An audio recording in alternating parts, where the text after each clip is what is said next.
Airplanes stay in the air because of one simple fact: there is no net force on them.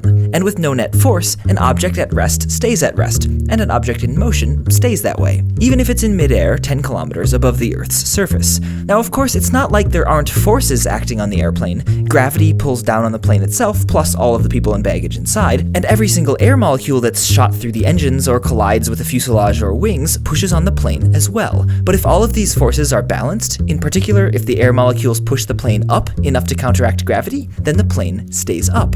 Getting air molecules to push the plane up is the crucial part of flying, and planes do this by making sure the undersides of the wings crash into more air molecules more violently than the upper sides. When a plane is parked on the ground, air molecules bounce off of the top and bottom of the wings in roughly equal amounts, or with equal pressure, and no lift. But in motion, the curved shape of the wings and their slightly inclined angle means that the bottoms smash into more air molecules than before, and smash harder into those molecules, so the pressure on the bottom of the wing goes up. In addition, fewer air molecules now strike the top of the wing, and those that do strike it less forcefully, partly because it's being shielded by its own forward motion, the way running into the rain keeps your back drier, and partly because a curving stream of air has lower pressure on the inside of the curve since the molecules get thrown centripetally to the outside.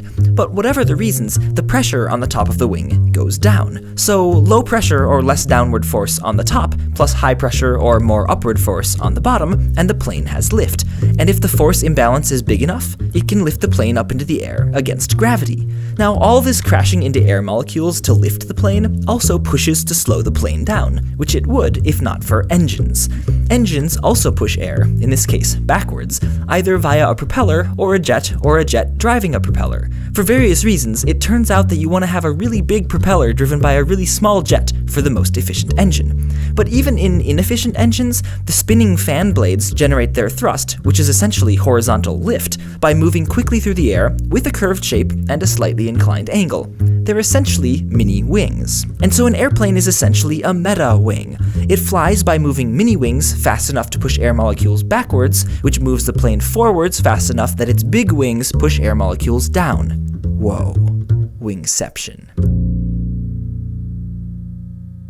I'd like to say a big thank you to Airbus for sponsoring this Minute Physics video. Airbus brought me to their production facilities in Europe to see how they make the new Airbus A350 airplane. Here it is. It is an incredibly cool and big airplane, and I made a video about how they make it, so you should go check that out.